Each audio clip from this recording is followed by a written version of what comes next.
नमस्कार मित्रों, राधे राधे। वैदिक कल्चर में आपका स्वागत है।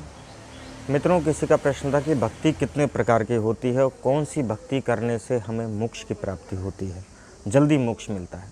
तो आज हम आपको बताएंगे कि भक्तियाँ कितने प्रकार से भगवान की भक्ति की जा सकती है, जिससे कि आपको मोक्ष का मार्ग प्रशस्त हो सके। देखिए, हमारे शास्त्रों में जो शास्त्र विधि से लोग अपना जीवन व्यतीत करते हैं, उनको निश्चित रूप से मोक्ष की प्राप्ति होती है। बहुत सारे लोग कहते हैं स्वर्ग नरक कहाँ हमने देखा नहीं, मोक्ष क्या है हमें पता नहीं। तो मोक्ष है हमको पता ना हो, लेकिन जो हमारे सनातन संस्कृति में जो मोक्ष के मार्ग बताए गए हैं, उनमें सबसे अच्छा मार्ग है वो भक्ति का है। क्योंकि मित्रों, ज्ञान से आप भगवान को प्राप्त नहीं कर सकते, वैराग्य से आप भगवान को मिल जाएं आपको संभव नहीं है, लेकिन भक्ति करके आपको भगवान अवश्य प्राप्त होंगे और भगवान की भक्ति आपको अवश्य प्राप्त होगी। लेकिन मित्रों, भक्ति की भी 9 स्थितियाँ हैं, भक्ति भी 9 प्रकार की है, जो कि नारद जी ने प्रहलाद जी को बताई थी। मित्रों, आपने देखा होगा आजकल इस्कॉन वाले हरे कृष्णा हरे रामा करते हुए, कीर्तन करते हुए घूमते रहते हैं। आप कहेंगे ये कैसी भक्ति है? तो मित्रों, ये भी एक भक्ति में आता है, क्योंकि हमारे जो 9 प्रकार की भक्तियाँ हमारे सनातन संस्कृति में बताई गई हैं, जिनसे हम मोक्ष को प्राप्त कर सकते हैं, भगवान के चरणों में एक स्थान प्राप्त कर सकते हैं, उसमें 9 प्रकार की भक्तियाँ हैं। वो आज हम आपको एक एक करके बताने वाले हैं। मित्रों, पहली भक्ति है, देखिए, एक श्लोक के माध्यम से हम आपको बता देंगे, फिर श्लोक का अर्थ आपको बताएंगे, तो आपको आसानी से समझ में आ जाएगा। मित्रों, श्रवणम कीर्तनम विष्णु स्मरणम पाद सेवनम अर्चनम वंदनम दास्यम सख्य आत्मनिवेदनम। मित्रों, पहली भक्ति का नाम है श्रवण। श्रवणम मतलब भगवान की कथाओं का श्रवण करना, मतलब आप अच्छी अच्छी बातों की भगवान का श्रवण करें। ये भी एक प्रकार की भक्ति में आता है। आप बैठे बैठे जो कथाएं सुनते हैं, भगवान की चर्चाएं सुनते हैं, भगवान की चर्चाएं करते हैं, उसका भी एक जो है हमारा पुण्य फल भक्ति में जाता है। तो ये भी एक भक्ति के प्रकार हैं। 9 प्रकार की भक्तियों में पहला है श्रवणम। जब तक आप भगवान की कथा का श्रवण नहीं करेंगे, तब तक आपको भगवान के बारे में पता कैसे चलेगा। तो पहली भक्ति का नाम है श्रवणम, मतलब पहले आप भगवान की कथाओं का श्रवण करें। और उसके बाद कीर्तनम, जो आप कथा श्रवण करें उसको अपने हृदय में उतारें और उसका कीर्तन करें। कीर्तन करते हैं, जैसे आप देखते ना, लोग बाग नाचते रहते हैं, भगवान का नाम लेते रहते हैं और आनंद में मग्न हो जाते हैं, उनको पता ही नहीं रहता कि दुनिया में क्या चल रहा है।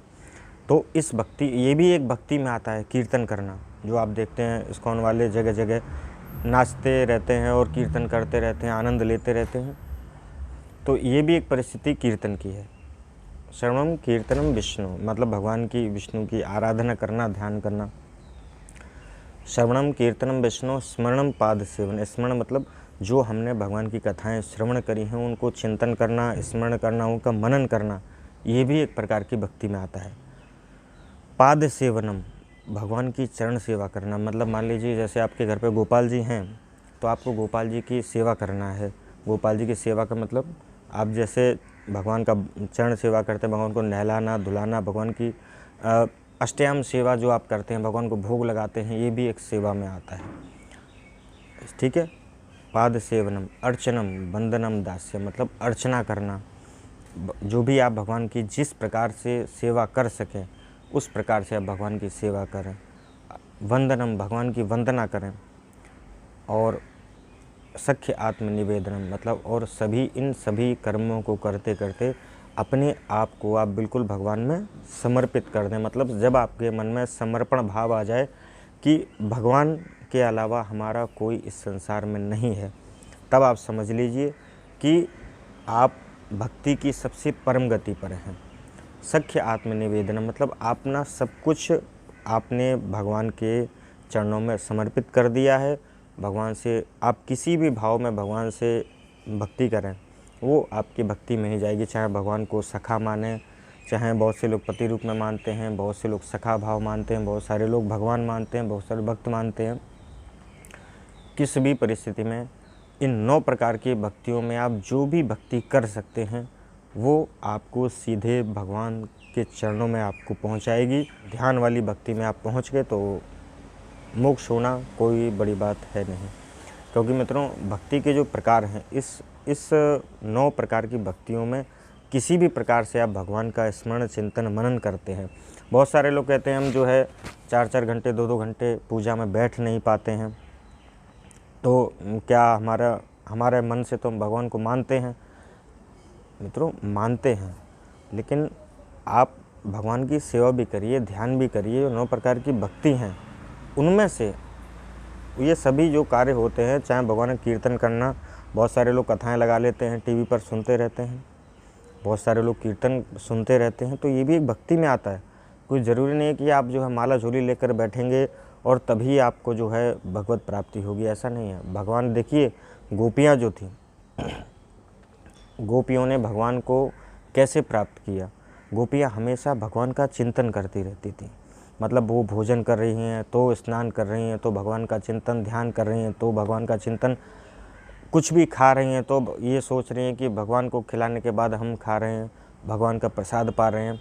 तो हर परिस्थिति में जिसका भगवान के प्रति, भगवान के नाम का चिंतन जिसके हृदय में चलता रहेगा, उसी को जो है भगवान की भक्ति प्राप्त होती है। तो हर परिस्थिति में, किसी भी परिस्थिति है आपकी, कोई भी परिस्थिति में आप भगवान का नाम स्मरण करते रहें, चाहे अच्छी अवस्था हो, शुद्ध अवस्था हो, चाहे अशुद्ध अवस्था हो, किसी भी परिस्थिति में आप भगवान, कहते हैं ना हमारे शास्त्रों में कि भगवान को आप याद रखें।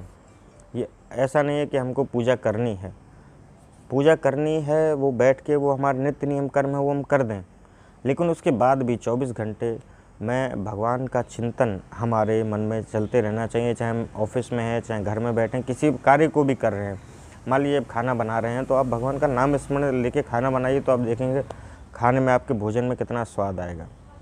तो मित्रों, इस प्रकार की भक्ति करने से भगवान जल्दी प्रसन्न होते हैं। ज़रूरी नहीं कि आपको संन्यास लेना पड़े, बाबा जी बनना पड़े, आप गृहस्थ में रहकर भी भगवान की भक्ति कर और मोक्ष को प्राप्त कर सकते हैं। बहुत सारे ऐसे हमारे ऋषि मुनि हुए हैं जिन्होंने गृहस्थ धर्म का पालन किया है, उसके बाद भगवान को प्राप्त भी किया है। आप करदम देवहूति को देख लीजिए, सबसे पहले उन्होंने भगवान की भक्ति की और उसके बाद जो है भगवान ने उनको अपने चरणों में स्थान दिया। तो ये था मित्रों 9 प्रकार की भक्ति। जो भी आपको मन में आए, उस 9 भक्ति में से एक भक्ति को पकड़ लीजिए और उसमें जो है आप लग जाइए। आपका जो है मन भी अच्छा होगा, मन भी प्रसन्न होगा और चिंतन से जो है आपका हृदय भी पवित्र होगा, जिससे कि आपके सभी जो है काम तो बनेंगे ही, लेकिन आपको खुद को अनुभव होगा कि भगवान आपके ऊपर कृपा कर रहे हैं। तो आज के लिए मित्रों बस इतना ही। कल किसी नए चर्चा के साथ मैं आपके सामने उपस्थित होंगे। राधे राधे, जय हिंद, वंदे मातरम।